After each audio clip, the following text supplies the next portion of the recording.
Hello and welcome to Maths by SAS. This is my 8th lesson of D3, chapter number 5, exercise 5C, that is about simple and compound interest. If you find any difficulty in understanding that what is simple interest, what is the formula, and what is compound interest, and what is amount, and how to calculate interest, in case of compound interest, you have to watch my previous lessons, for which I'll give the link in the description box, because for better understanding of lessons of mathematics, it's really important to integrate the lesson with the previous lesson and learn the next lesson easily. Okay, let me move to question number 11 and let me read the question from the book. Question says, Wilson invests $5,000 at 5 whole 1 by 4% per annum compound interest compounded annually. Find the amount at the end of third year. Okay, in this question, Wilson is investing £5,000 in an account which is giving 5.25% compound interest and compounded annually.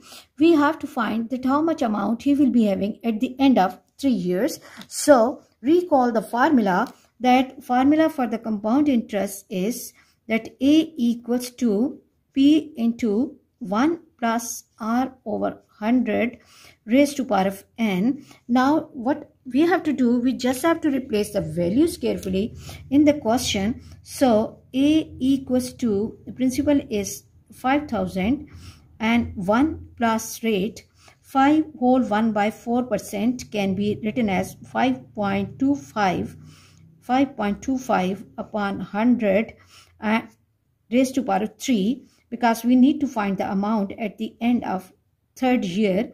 So 5,000 into, when I'm dividing 5.25 by 100, 5.25 divided by 100 is 1 plus 0.0525 cube.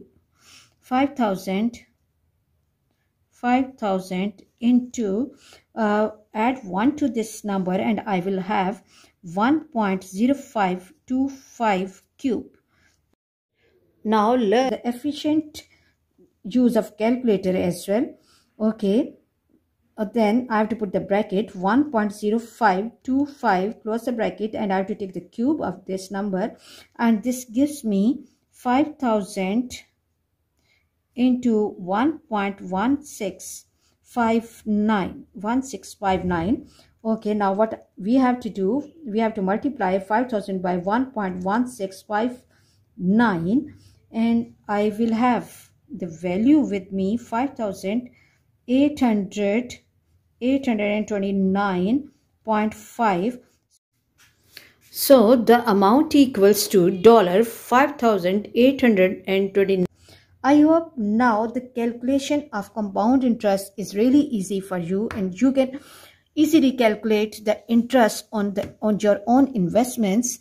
Let's move to question number 14 and let me read the question from the book. Question says, Jasmine invested $4,000 in a building society which paid simple interest of 7 whole 1 by 4% per annum to its investors. After 2 years,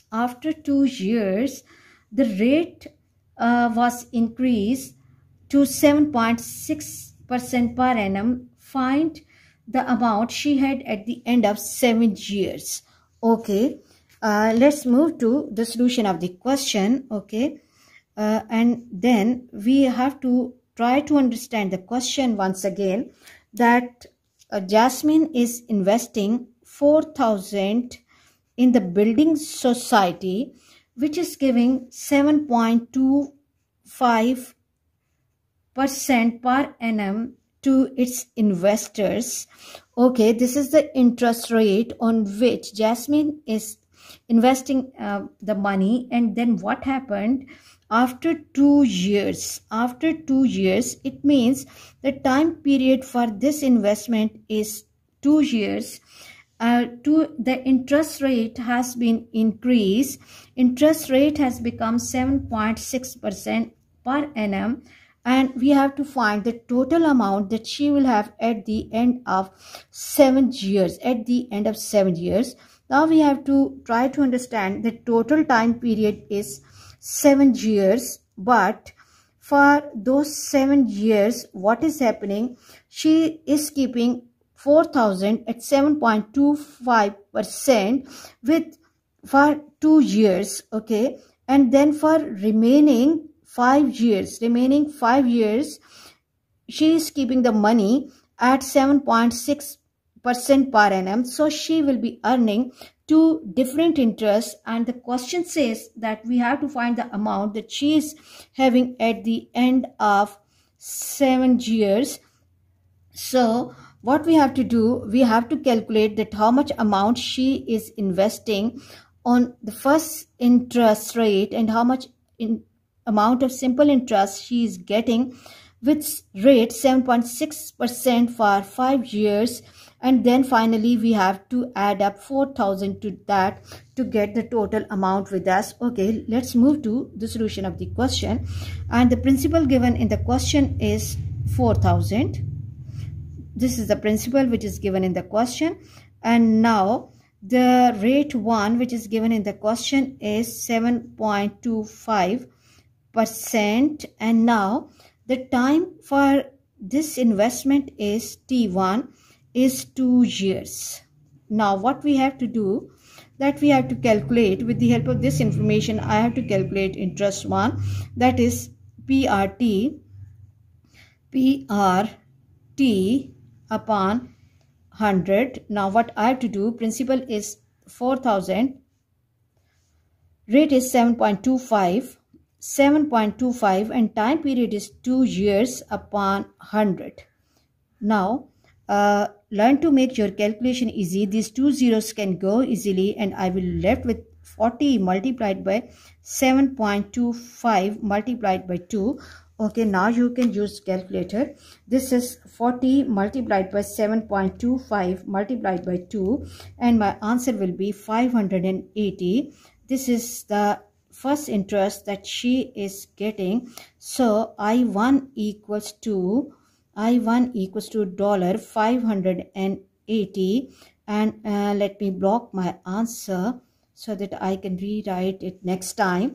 Okay, now for the next 5 years, the interest rate will be 7.6%. I2 will be equal to, principal is 4,000. Now interest rate is 7.6% and time period is 5 years upon total of this 100, and these 2 zeros will be going, and I will left with 40 multiplied by 7.6 multiplied by 5. Okay, now 40 multiplied by 7.6 multiplied by 5, and this will give me the amount of interest 1,520. So I2 will be equal to $1,520. Okay, now the question says that find the total amount that she will be having at the end of 7 years. So the total amount will be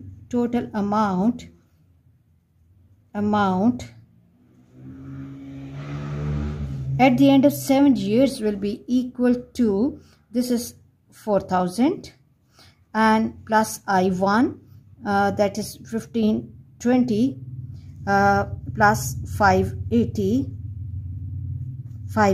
I have to add up 2 interests with the amount which was she depositing, basically 4,000 plus 1520 plus 580, and this will give me 6,100. So the amount at the end of 7 years amount will be equal to $6,100. Very easy questions.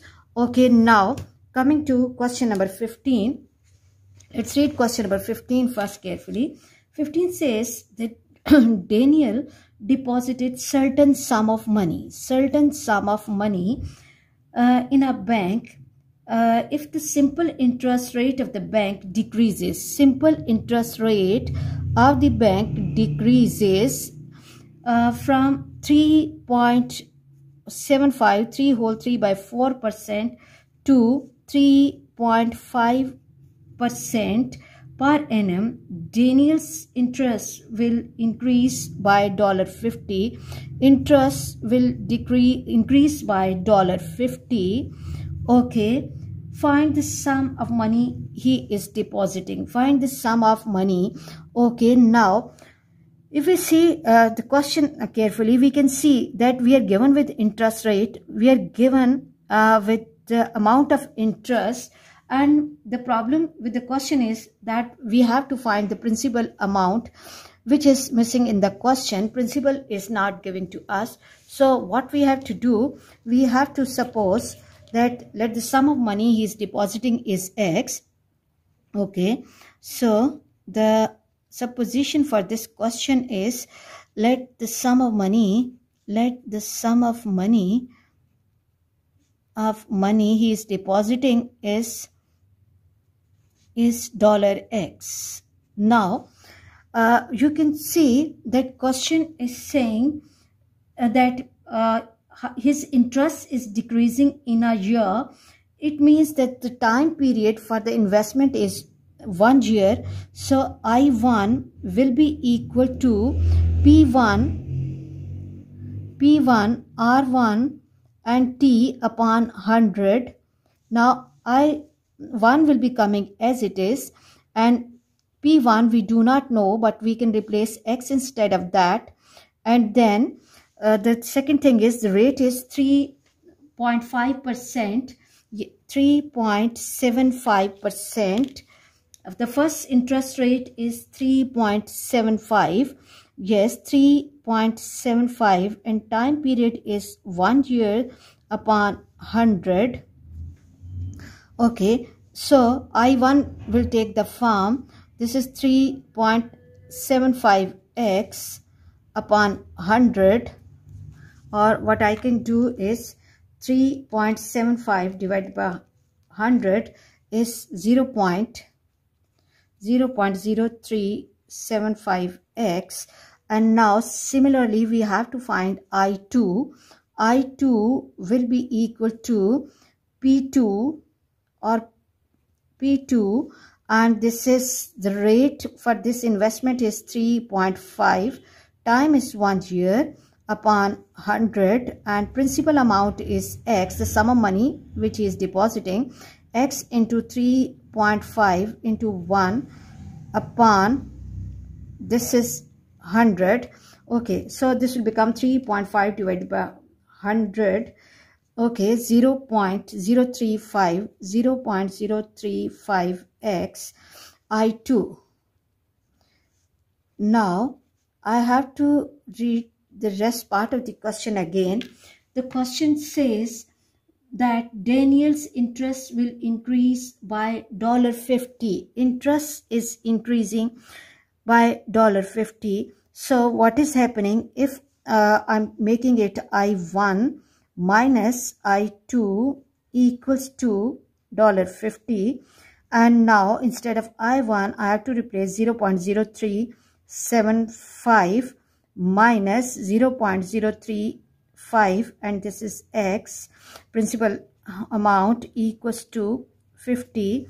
Okay, take away 0.035, 0.0375 minus 0.035, and this will give me 0.0025x equals to 50. In order to get value of X, I have to shift this 0.025 to other side, and I will have X equals to 50 upon 0.0025. So 50 divided by 0.0025 will give me 20,000. X equals to 20,000. So 20,000. So the sum of money which he is depositing is, okay, so X will be equal to $20,000. I hope you are clear about this question. For next difficulty level, please catch me in the next class. Watch my lessons, like, share and subscribe the channel and press bell icon to get the notification of every lesson in time. Thank you very much.